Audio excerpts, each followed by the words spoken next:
संपूर्ण महाराष्ट्रात लोकप्रिय झालेल्या आमच्या कागल लाईव्ह या चॅनेलला लाईक करा व बेल दाबून सबस्क्राईब करा. रक्कम तिप्पट करून देतो असे सांगून रुपये 1 लाखास गंडा घातला होता.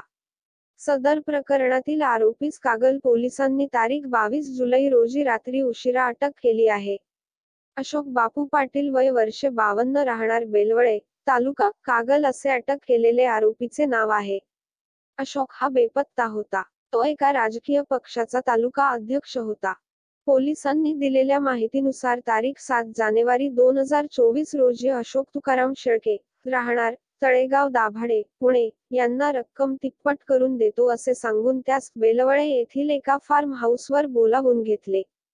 त्याच्याकडून रुपये 1 लाख घेतले व त्या बदल्यात त्यास बंडलाच्या खाली व वरती 500 रुपयांच्या नोटा लावल्या. आतील कागद कोरे ठेवून तयार केलेले नोटांचे बनावट बंडल त्याला दिले. बनावट नोटांचे आधारे कागल पोलिसात 8 जानेवारी 2024 रोजी तक्रार दाखल झाली होती. मेहरून अब्बास सरखवास, खलील रफिक सय्यद, दोघे राहणार घटप्रभा, तालुका गोकाक, जिल्हा बेळगाव, कर्नाटक राज्य, यांना यापूर्वीच अटक करण्यात आली आहे. कागल पोलीस ठाण्याचे उपनिरीक्षक वैभव जमादार हे पुढील तपास करीत आहेत.